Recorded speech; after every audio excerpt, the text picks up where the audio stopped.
Astro divine ஆன்மீக அன்பர்களை ஒவ்வொரு மாதமும் பார்த்தீங்கன்னா சோழி பிரசனத்தின் மூலமாக குறிப்பாக ஆங்கில மாத பலன்களை உங்கள் நலன் பொருட்டே இறையருளாலும் குருவருளாலும் சொல்லி வருகிறேன். அந்த வகையில் பார்க்கும்போது டிசம்பர் மாதத்தை பொறுத்த வரைக்கும் 2025ஆம் ஆண்டுக்கான இறுதி மாதம், கடைசி மாதம். அதே நேரத்தில் 2026 ஆண்டை எதிர்கொள்ளக்கூடிய ஒரு மாதமாக அமைகின்றது.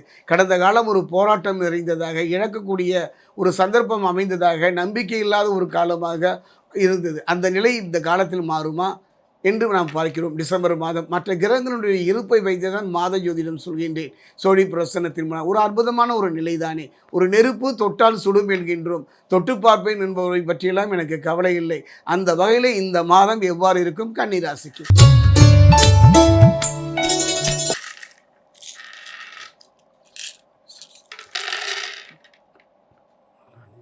கன்னிராசியில் இருக்கக்கூடிய உத்திரம் 2, 3, 4, கன்னிராசியில் இருக்கக்கூடிய அஸ்தம்,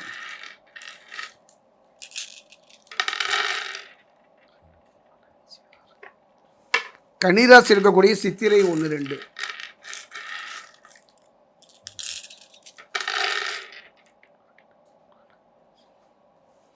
கன்னிராசியை பொறுத்த வரைக்கும் எத்தனையோ போராட்டங்கள், எத்தனையோ மன ரீதியான பாதிப்புகளை சந்தித்தவங்களுக்கு நல்ல தொழிலுங்க, நல்ல கணவன் மனைவி, நல்ல பிள்ளைகள், நல்லது அமைந்தாலும் கூட ஏதோ ஒரு மன இறுக்கம், மனதில் ஒரு நிம்மதி இல்லாத ஒரு சூழ்நிலை, மதில் மேல் பூனையாக ஒரு கலங்கி போகின்ற ஒரு காலகட்டத்தில் தான் இந்த டிசம்பர் மாதம். இந்த டிசம்பர் மாதத்தை பொறுத்த வரைக்கும் ராசிநாதன் யாருன்னு பார்த்தீங்கன்னா புதன் தான். பொன் கிடைத்த அதெல்லாம் கிடைக்காலும் பரவாயில்ல, புதன் கிடைக்கணும்னு சொல்லுவாங்க. அந்த பொண்ணுக்கு ஈடானவன் யாருன்னு பார்த்தீங்கன்னா புதன். மாத தொடக்கத்தில் 2இல் சஞ்சாரம், 2ஆம் இடம் பார்த்தீங்கன்னா தனஸ்தானம். அந்த தனஸ்தானத்தில் புதன் வருவது ஒரு அற்புதம் தானே. இழந்ததை திரும்ப பெறுவதோடு குடும்பத்தில் ஒரு நிம்மதி, பொண்ணோ பொருளோ மனையோ வாங்குவதற்கான ஒரு அற்புத சூழ்நிலையை அமைத்து தருவார். அதே நேரத்தில் பார்த்திங்கன்னா நீண்ட காலமாக திருமண தடையாக, திருமணத்தில் பிரச்சனை இருந்து வந்த அந்த பிரச்சனைகள் தீரும். திருமணத்தை பொறுத்தவரைக்கும் பெரியவங்க 10 வயது திருமணம் மட்டுமல்ல, காதல் திருமணமாக இருந்தாலும் கூட ஒரு முறைக்கு இருமுறை யோசித்து முடிவெடுக்கின்ற ஒரு சூழ்நிலை அமைந்து விடுவதனால் அற்புதமான ஒரு யோக காலம். சிலரெல்லாம் வெளிநாடு முயற்சி பண்ணுவாங்க, சிலரெல்லாம் வெளிநாட்டுக்கே போயிருப்பாங்க. போனாலும் கூட நம் திறமைக்கும் அறிவுக்கும் நம் எதிர்பார்த்த வேலை கிடைக்காமல் போராடுகின்ற ஒரு சூழ்நிலை தான். அந்த நிலை மாறும். திட்டமிட்ட காரியங்கள் செய்து முடிக்கின்ற ஒரு சூழ்நிலையை ராகு அமைத்து தருவார். அடுத்து 3இல் மாறுகிறார். 3க்குடைய செவ்வாயும் சேர்க்கை, 3க்குரிய செவ்வாய் புதனோடு சேர்க்கை அற்புதம் என்றுதான் சொல்லுவேன். அதாவது யார் சேர்க்கையாக இருக்கக்கூடாது என்று பார்த்தீங்கன்னா செவ்வாயும் ராகுவும், செவ்வாயும் கேதுவும் சேர்க்கையில் இருந்து விட்டால் மிகப்பெரிய மன ரீதியான சில விஷய 5களால் பாதிப்புகள் வரும். அந்த வகையில் பார்க்கும்போது செவ்வாயும் புதனும் சேர்க்கின்ற ஒரு அற்புதமான ஒரு யோக பலனை தரப்போகின்றார். 3க்குடைய செவ்வாய் சேர்க்கை. அதே நேரம் பார்த்தீங்கன்னா கடத்திரக்காரன் சுக்கிரனுடன் இணைந்து காணப்படுகின்றார்கள். சகாயம் என்று சொல்வார். ஒரு மனிதனுடைய வாழ்க்கையில் நல்ல சகாயம் வேணும். அந்த நல்ல சகாயம் தான் சிநேகத்தை உருவாக்கும். அதே நேரத்தில் டிசம்பர் 7ஆம் தேதிக்கு பிறகு 3ஆம் இடத்துல புதன் அமர்ந்து அற்புதமான ஒரு யோக பலனை தரப்போகின்றார். அதுக்கெல்லாம் இது பொது பலன் தானே. அந்த எல்லோருக்கும் எல்லாமே நடந்து விடுமா? நான் சொல்வது ஒரு சிலருக்கு நடக்கலாம், சிலருக்கு நடக்காமலும் கூட போகலாம். அதே நேரம் பார்த்தீங்கன்னா கொஞ்சம் கவனம். ஒரு ஊருக்கு போகிறோம், அந்த ஊருக்கு எந்த 4 வழி இருக்கின்றது, எந்த வழியில் போவது திகைத்து போகின்றோம். அப்போ ஒரு கைகாட்டி மரம் இருக்குது, இது கரூர் போகும், இது ஈரோடு போகும், இது நாமக்கல் போகும். அந்த கைகாட்டி மரமே நாமக்கல் போகாது, அந்த கைகாட்டி மரமே ஈரோடு போகாது, அந்த கைகாட்டி மரமே அந்த இடத்தை நோக்கி நகர. நாம தான் அதை பார்த்துட்டு போகணும். அந்த வகையில் இந்த நிகழ்வு அப்படி பார்க்கும்போது ராசிநாதன் புதன் 3இல் மாறுகின்றார். 3க்குடைய செவ்வாயும் சேர்க்கை கடத்திரக்காரர்கள் சுக்கிரனோடு இணைந்து அற்புதமான யோக பலனை தருகின்ற ஒரு நல்ல காலம் நேரம் இந்த டிசம்பர் மாதம். அதே நேரம் பார்த்தீங்கன்னா சகாயம் உண்டாக்கின்ற ஒரு சூழ்நிலையை அமைத்து தருவார்கள். 7ஆம் தேதி வரை 3ஆம் ஸ்தானத்தில் செவ்வாய் காரிய தடைகள் விலகும், எடுக்கின்ற காரியம் வெற்றியை நோக்கி நகரும், குடும்பத்தில் சுபகாரியங்கள் நடக்கும், குடும்பத்தில் நிலவி வந்த பிரச்சனைகள் படியாக குறைகின்ற ஒரு சூழ்நிலையை பார்க்கலாம். அதே நேரம் பார்த்தீங்கன்னா நண்பர்களிடம் மட்டும் கொஞ்சம் கவனமாக இருங்க. யாரை நண்பன் என்றோ யாரை எதிரி என்றெல்லாம் புரியாது. ரஜினி சொல்லுவாருங்க, எதிரே வருகின்ற நண்பனை நான் பார்த்து கொள்கிறேன், முதுகுக்கு பின்னால் இருக்கின்ற நண்பனை நீ பார்த்துக்கொள் இறைவா என்பார். அந்த வகையில் பார்க்கும் பொழுது நண்பனுக்கு பார்த்தீங்கன்னா மனிதன் போன்ற முகம் இருக்கின்றது. எப்போ மாறுவான்? அதனால் அந்தரங்க விஷயங்களை யாரிடமும் சொல்ல வேண்டாம். நண்பன் என்ற வகையில் பார்த்தீங்கன்னா நம்முடைய மனதில் இருக்கக்கூடிய கவலைகளையும் கண்ணீரையும் ஆறுதல் என்று பேர் அவன் தோளில் சுமப்பீர்களானால் அவன் 10 பேரை கொண்டு போய் அதை பங்கிட்டு விடுவான். கவனமாக இருந்து விடுங்கள், நிதானமாக இருந்து விடுங்கள். பேச்சில் மட்டுமல்ல செயலையும் கவனமாக இருங்கள். ஏதோ ஒரு காலத்தில் எப்போவோ செஞ்ச ஒரு தவறு இப்போ தலை தூக்கும். கவனமாக இருந்து விடுங்கள். வாங்கிய கடனை அடைப்பதற்கான ஒரு நல்ல நிலைமையும் இந்த காலகட்டத்தில் அமையும்.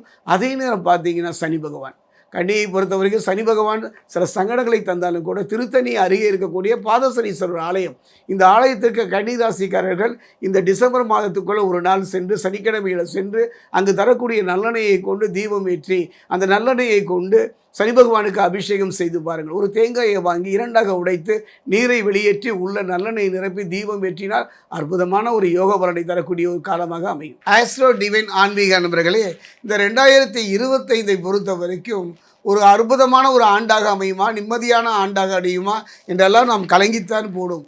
இது ஒரு பொது பலன் தானே. அந்த வகையில் தனிப்பட்ட முறையில் என்னை சந்தியுங்கள். என்னாலான அனைத்து முயற்சிகளையும் உங்களுக்கு வெற்றியை நோக்கி நகர்த்துவதற்கான நிலையை நான் சொல்லித் தருகிறேன். அந்த வகையில் பார்க்கும்போது இந்த 2025 கடைசி மாதம், இறுதி மாதம், வருகின்ற 2026ஆம் ஆண்டை எதிர்கொள்ளக்கூடிய ஒரு மாதம். திருக்கணித பிரகாரம் சனி பகவானுடைய பயிற்சியை நாம் சந்தித்தோம்.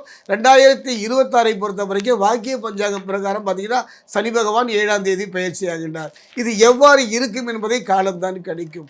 அதே நேரம் பார்த்தீங்கன்னா பொதுவாக 12 ராசி 27 நட்சத்திரத்துக்கு இந்த டிசம்பர் மாதத்தில் ஒரு அற்புதமான நிகழ்வு தான். நல்ல ஒரு நிகழ்வு, அதாவது இறையருளும் குருவருளும் அமையுமானால், குலதெய்வம் துணையாக இருக்குமானால், அதே நேரத்தில் ஒரு நல்ல நிலை இருக்குமானால், அற்புதமான நல்ல தசாபுத்தி நடந்தாலே போதும்.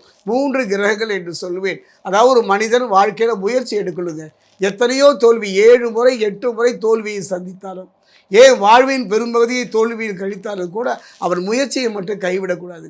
என்னுடைய அனுபவம் தான். ஒன்றை அடைய வேண்டும் என்றால் போராட்டம் தான், எளிதில் கிடைத்து விடாது. அழகாக ஒரு கவிஞர் சொல்லுவாங்க, ரப்பர் மரத்துக்கு ரணங்கள் புதியதல்ல. ரப்பர் மரத்துக்கு ரணங்கள் புதியதல்ல, ஒவ்வொரு மரமும் வெட்டினால் சாய்ந்து விடும்.